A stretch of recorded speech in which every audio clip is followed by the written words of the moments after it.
Welcome back. I'm Victor Velez, and we're continuing the story of the Sacred Chain. In the prologue in Chapter 1, we were introduced to the handsome, swashbuckling, good-hearted Alejandro. We also met the beautiful, modern businesswoman Espy, and let ourselves imagine another world, perhaps a symbolic, metaphorical world where a portion of each of us is hidden away, a world outside of time. So sit back and enjoy. Chapter 2, Gentle Ride. On the dusty street of Leon, the old lady, recently rescued from the tyranny of the petty policia, rides on Alejandro's horse, Bucephalus. They plod through the melee of human suffering and confusion in the city. She sits astride the amazing beast, truly as worthy of the name Bucephalus as Alejandro is worthy of his. Akin to Alexander the Great's celebrated mount, Alejandro of Leon's is a huge black mare of inestimable worth.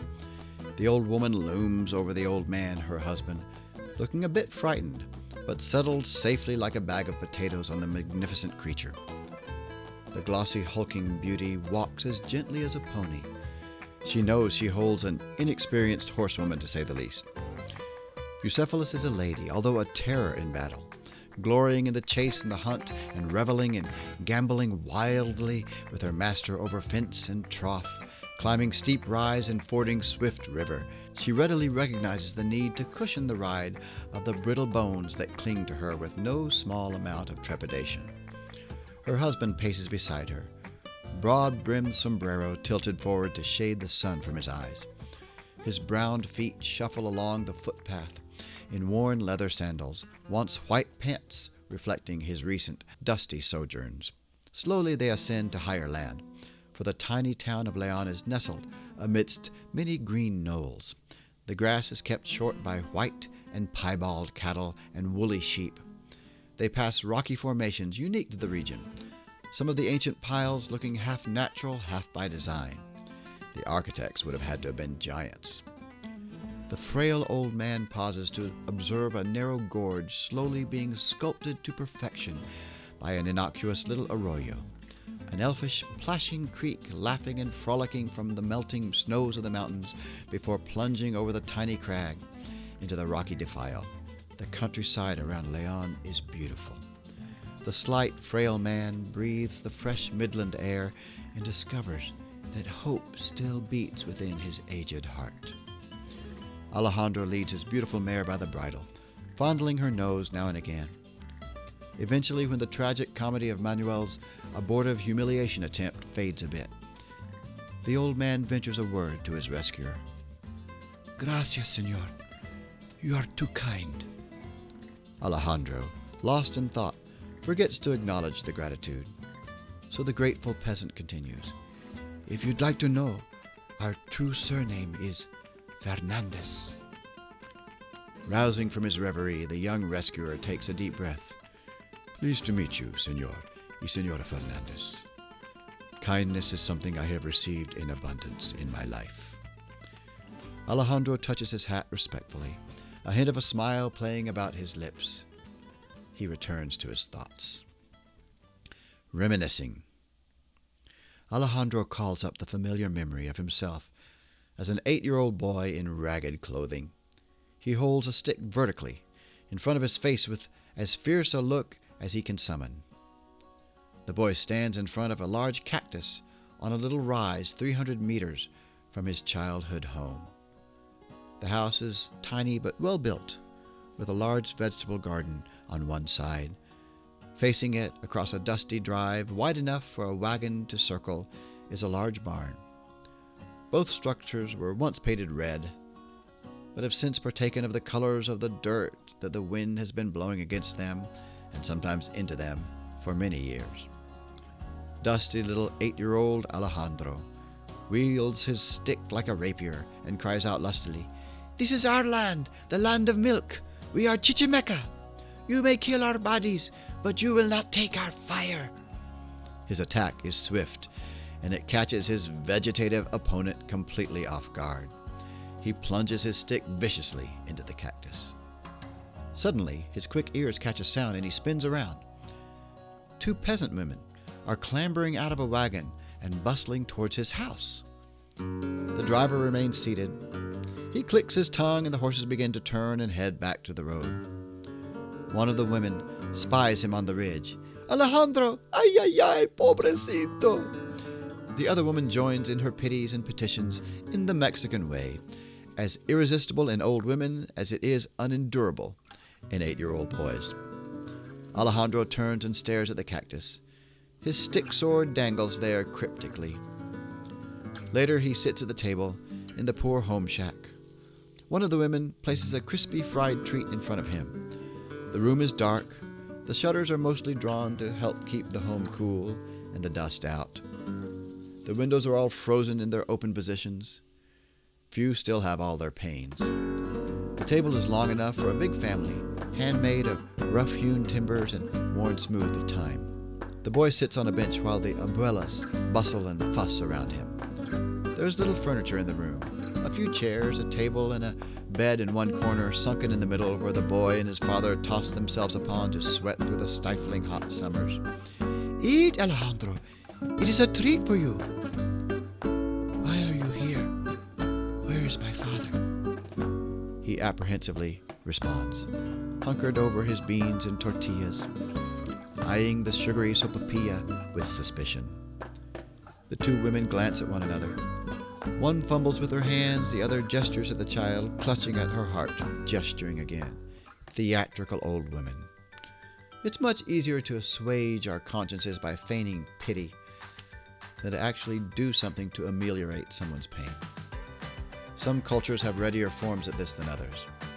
Obviously, being caring, loving, compassionate, selfless, and all that sort of thing is a universal value. We all appear most anxious to be perceived as such. Why do we spend so much time trying to look compassionate and so little time actually doing compassion through well-planned, other-focused self-giving? The old women begin to wail a bit, a fitting climax to their well-rehearsed compassions. The front door swinging open interrupts their whimperings, and a gentleman hesitatingly steps in. Senor Gonzalez is a landowner and a prominent man in the region. His family has held the farms, hills, and forests in a significant expanse of Leon for centuries.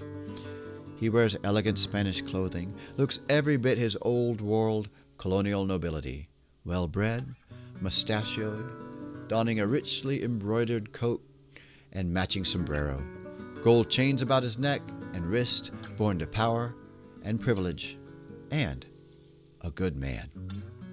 "Senor Gonzalez, how kind of you to come and visit Alejandro." The peasant women are genuinely surprised at his entrance, but know of the kindly landowner's reputation for generosity. He nods and removes his sombrero, hands fumbling with it as he searches for something to say.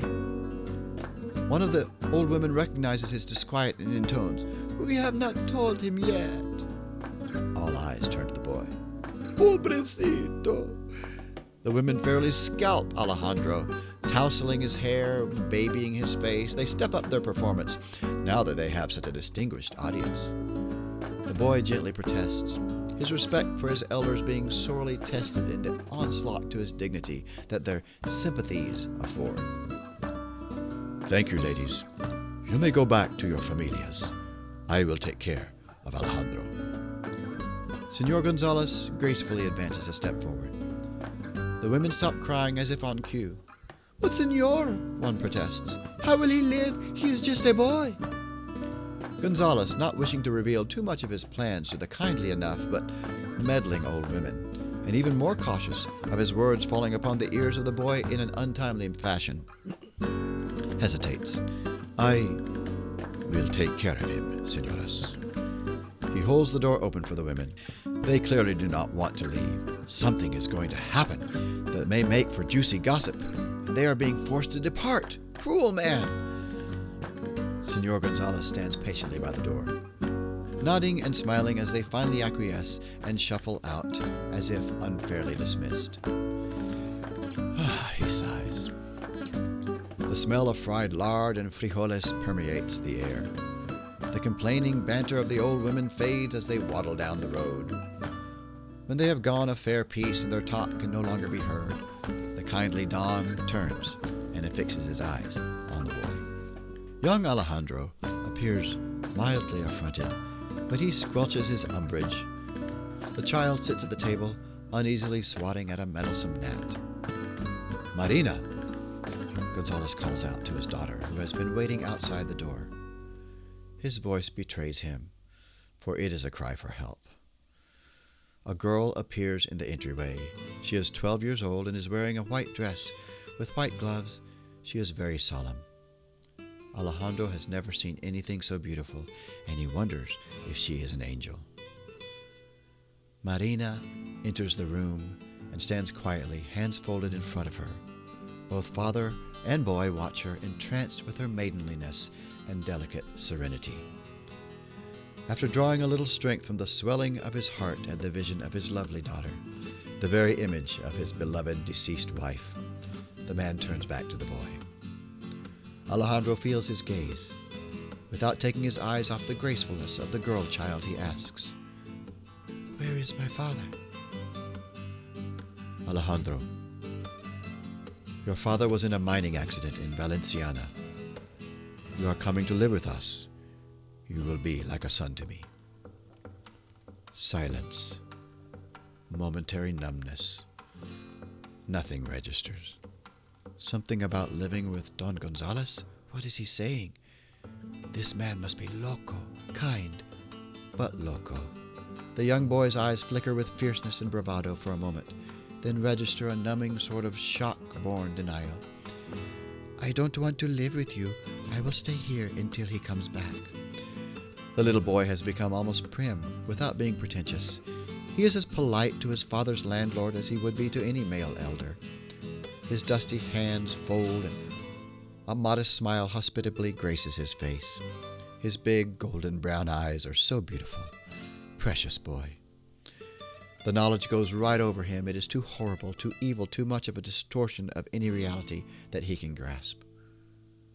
"Alejandro, my son, your father and his father before him lived upon this land, owned by mi familia. History, lineage, these were what mattered in those days. One took pride in one's ancestry, honoring the dead by commemorating their stories, their values, their beliefs.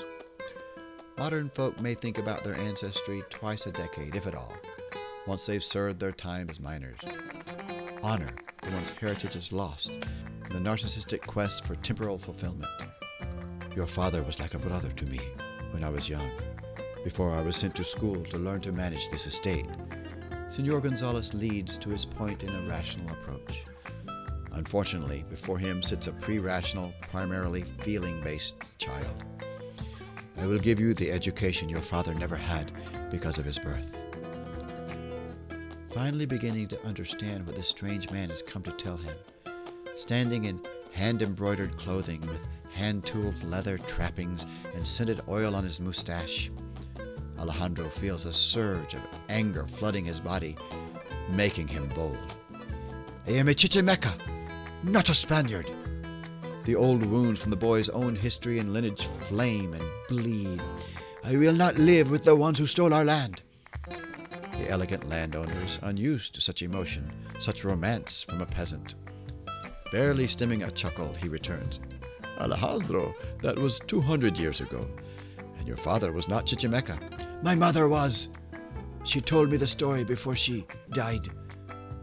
Suddenly Alejandro is on his feet, a butcher knife in his hands.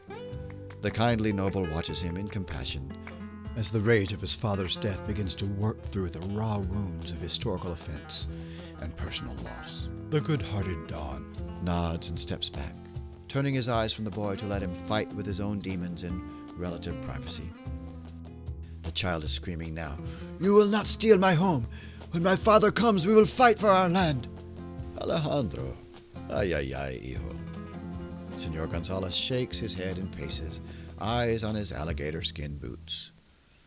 The boy's knuckles clench the knife more tightly. "This is his land. The whole land is his land." In reality, his people had been oppressed by other Native American civilizations for centuries. And now they've traded those oppressors for the Spanish, always marginalized, always enslaved. But the history is built in his mind to find a measure of dignity in his poverty. Tell him otherwise. His father. How could it be? It is impossible. He would be home soon. Yes, he would. How could death remove his father from him? He loved him too much for death to actually work. Jesucristo, I will kill this man. He is the one who killed my father.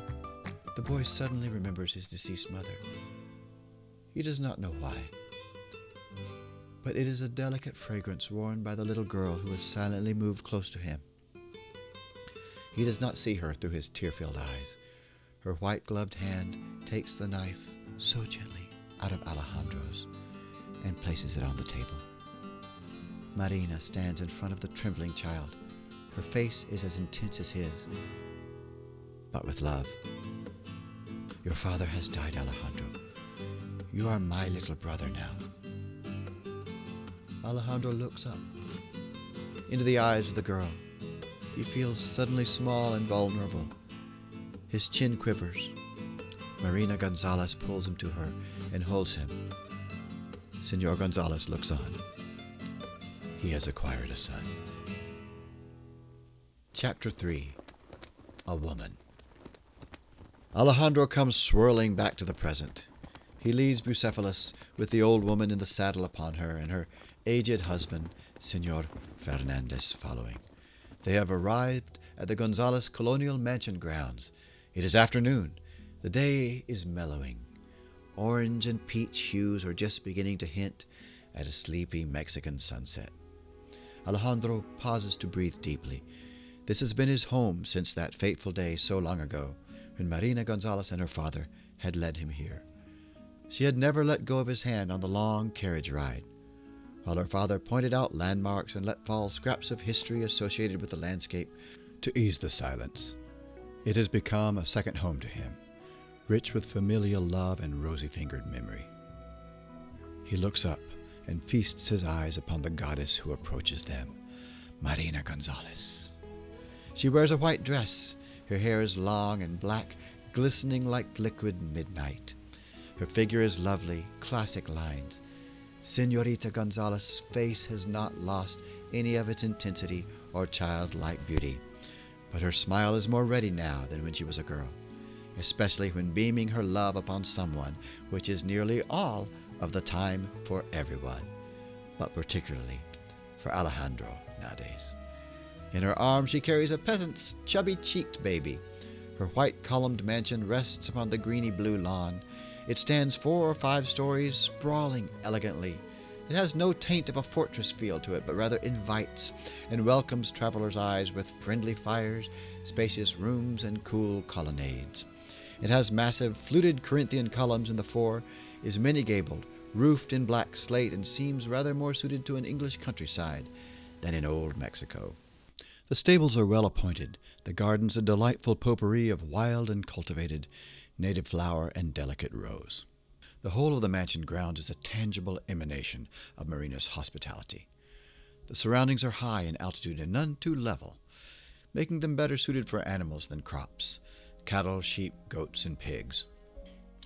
Yet a good amount of terrain has been reclaimed as farmland from the hilly rises, terraced with stony dikes piled up along their sides, perfect for cantering horse and spirited rider to fly over and risk their necks. The plain soil yields maize, beans, and various grains. Dotted between rolling fields and manicured lawns are orchards, their fragrant buds promising oranges, lemons, limes, kiwis, avocados, and papayas. But today the land seems to be sprouting human crops from the exodus of peasants, ousted from their homes in the Revolution. They stream into lodgings and the mansions, barns, stables, and outbuildings. Alejandro and others from the Gonzalez household have been directing them to this haven for days. Marina espies Alejandro and breaks into a smile as fresh and fragrant as spring. He meets her gaze with a twinkle in his eye. It is a fainter response, to be sure, yet more resembles the snowdrop when it first opens its tiny eye after lying a cold, hard, death-like thing beneath the wintry snow, until impatient, it muscles its way through the hoary frost and frozen soil to be the first to gaze upon the sun, long before the timelier wildflowers burst from their soil to behold their king. Marina is his sun and moon and dancing stars. The sister-brother duo know and delight in each other's affection and mutual understanding. Marina gently places the little one she holds back into his mother's arms with a smile. She shares a few words of instruction to a servant, then runs up to Alejandro, her delight unabashed with sisterly love. Señor y Señora Fernandez, Marina. Alejandro introduces the elderly couple, the old man standing apprehensively, respectfully, hat in hand, and the old woman dismounting with Alejandro's help. Both are in unashamed awe at the beauty of the lady maiden. Pleased to have you as our guests. You shall have my room, abuelos. Marina's courtesy is without dint of condescension or acknowledgement of their disparity in rank, and it disarms the old couple. Their hearts can breathe in her presence as in a daughter's. Alejandro, his hat in hand as well, gently strokes the black beauty who stands beside him, muscles twitching to career and gambol. His eyes trace Marina's pretty sandaled feet as she escorts the elderly couple, speaking with familiarity and respect as to an elder in her own familia. Ah, Marina. She turns to him before departing with an impish glance. Meet me at El Roble in an hour. Her eyes find his once more, dancing and sparkling. Alejandro nods. His horse tosses her head and whinnies. Bucephalus looks like she wants a ride. Marina's excitement eddies around him like music. El Roble. The rich colors of the Mexican sunset temper the sky with their luxuriance. Russet browns, yellowy oranges, and such graciously nod to the fading glory of the day. El Roble, the oak, stands atop a sloping rise. A greensward, well tended, sweeps up to its massive roots and trunk. It is a gnarled, gigantic, twisted creation from nature's divine imaginings. Since they were children, scampering across its substantial roots or perched amidst its noble branches, Alejandro and Marina have claimed El Roble as their own. The servants know and keep the grass well watered and trimmed. It was their sanctuary as children, and even more so now that it brings memories of youthful game and whispered intimacies from their salad days of youth. Alejandro, upon the broad back of Bucephalus, tears wildly up the hill in youthful vigor. Marina puts down the book she has been reading and watches him, faintly smiling. Her dress cascades around her, her shoes tossed off, face flushed, experiencing his energy. Alejandro dismounts in one movement, hurling himself from the beast, who wanders, grazing unfettered. He strides up the hill, attempting a grave expression for a moment, but allowing childlike gaiety to gain the upper hand. With a few more huge strides, he throws himself beside his welcoming angel, his sister, his rescuer, and more. He wants to lay his head in her lap and let her run her cool fingers through his hair. Marina always spoils him with luxuriance, but he has thoughts that have to tumble from his troubled brain and wronged heart. Marina, when will this tragedy end? The maiden sits quietly, contemplating her answer.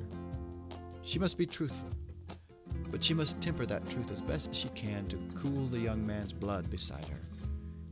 This is the way it always is with war, my darling. Rich men vie for power, and the poor are chased from their homes. Women. Although Marina was the best of women, she, like the rest of the whole inexplicably intriguing gender, didn't hold last stands, desperate attempts, and the glorious expending of human life for a cause in high enough esteem. Her willingness to submit to anything less than absolute freedom irked Alejandro. Yes, but this war needed to happen. It is for our independence from the Spaniards.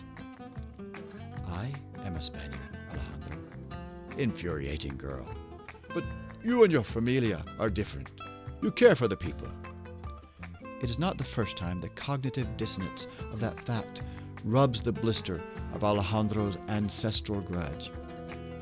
He had been born on a Spaniard's property, rescued, raised, and educated by Spanish kindness and resources, loved by a Spanish foster sister, even worshipped the Spaniard's god, and hated everything Spanish at the same time.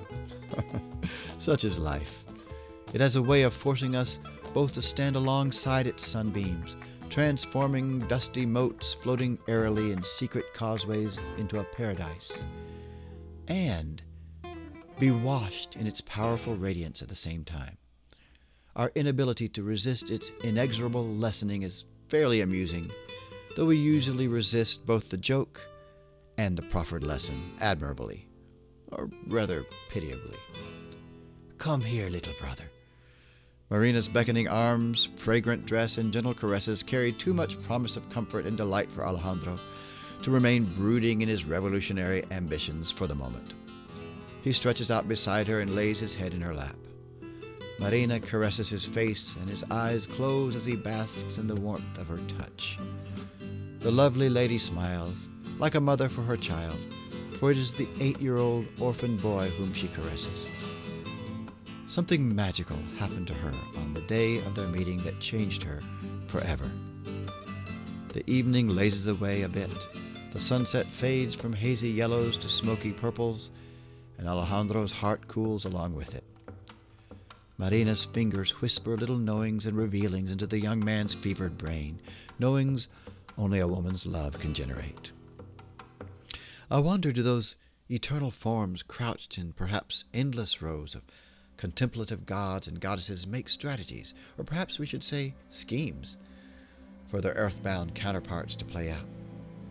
When the wise among us look back over their personal histories and see the pebble here and the stick there that took their personal life streams in directions previously unthought, do they wonder at times if it was foreordained? Sometimes that thought is comforting, sometimes disconcerting. What if the capricious God is our own greatness? What if it's an inexplicable creator, wise beyond our current comprehendings, wafting osmosis-like truths and wisdoms through the membranes that form the boundaries and prisons of our souls? What if it's Beelzebub or some attending demon? God knows we have at least a few of those standing ready for some soul-lessening ravagements. What if it's D? All of the above, and perhaps yet more. I'd say that were a safer bet if I were placing my money on it. Alejandro opens his eyes and gazes up into the beautiful face of his foster sister. Senor Gutierrez is heavily invested in the mines at Valenciana. Esperanza told me of this. When did you see her, Alejandro? Marina's face is more solemn than usual. The brother pauses, knowing the sister has the right to question when she loves so much. Sometimes even the most tender of loves carry abrasive elements meant to polish our souls, doubtless one of the reasons for needing another to love us, whether we like it or not at the time. She is my new student, Alejandro braves. A lady learning to bandy the sword? Alejandro. Marina gently reproves and astutely questions his honesty. She wants to learn and to talk. We were friends once. Alejandro, she is Senor Gutierrez's wife now. Confused more than indignant, the sister's heart is beating faster. It is not against Alejandro, but against his potentially bespattered reputation and loss of self-respect she fears could be the outcome of her nascent prescience. He is not a real husband, Alejandro lurches out of her lap. He is an old fool who married a young, beautiful lady because he is rich. Calming herself to deliver her truth pearls with kindness, Marina coaxes. I know you have always loved her, but you have to give up your foolish dreams, Alejandro. Alas, the demon is awake. I know. I am not pure Spanish blood. I am a half-breed peasant. That is why I am not married to Esperanza. His fierceness attempts to make a show of strength, doomed as it is to failure both from his own natural sensitivities and the ameliorating presence of Marina and her tender love. For the time being, though, he continues to spew his vitriol. Every woman in town wants to marry Alejandro, but the only ones who can are cholas like me.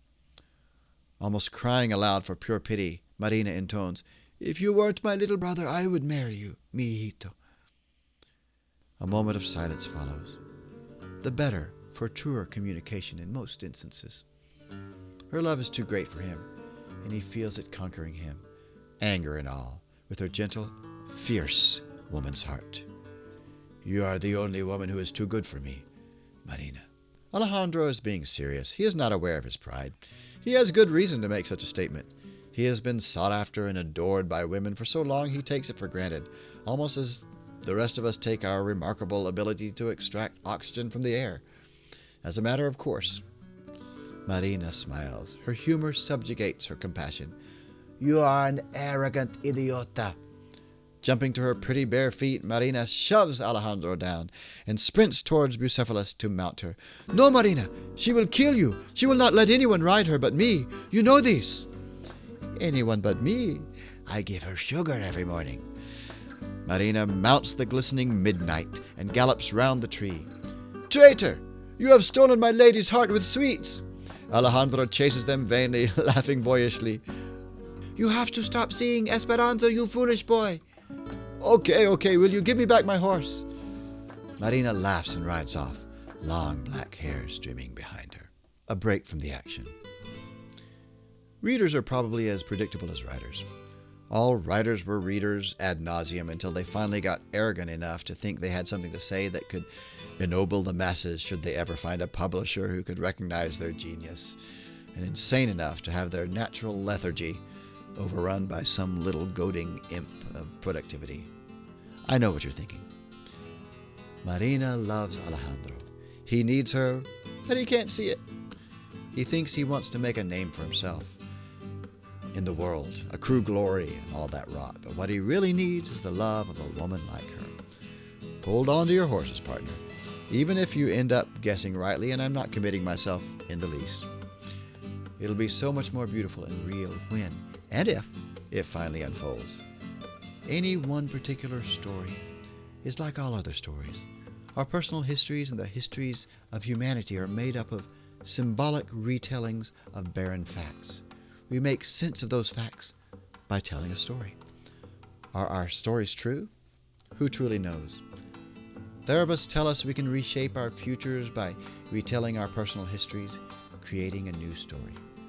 Priests tell us that those stories of faith, parable, and myth, especially enacted alongside sacred ritual and accompanied with meditative solicitousness, can transform our spiritual natures and evoke saintliness, courage, and compassion in our lives.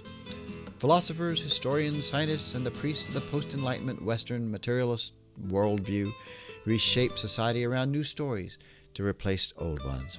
They damn 1,000 years of wisdom, poetry, alchemy, science, faith, and magic with a depreciating moniker such as the Dark Ages, titling their own narrative with glorious names like the Age of Reason.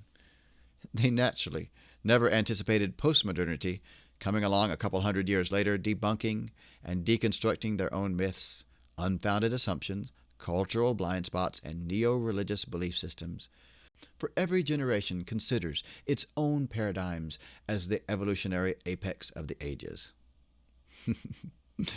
Ah, a story. We know we're probably going to get to kiss that beautiful guy or girl after the date, but when it happens, it sweeps us off our feet and either overwhelms us in effervescent wonder, bathes us in mysterious beauty, flat out terrifies us, or makes us feel sick. The reality is discovered within the experience, not in the facts. Life is only found in the living. Woe to those of us who forget that. And we all do at times and in certain arenas of our existences. And it's only through plunging into that stream of life that we, for good or for ill, discover ourselves in the ocean of erratic emotions, uncontrollable circumstances, loves and fears and rejections, and, thank God, acceptances that come to us from a million billion sources. Perhaps they all come from one source, as variegated and resplendent as it is unfathomable. I wonder. And that's the end of Chapter 3. Tune in next time. It gets more exciting. We'll see ya.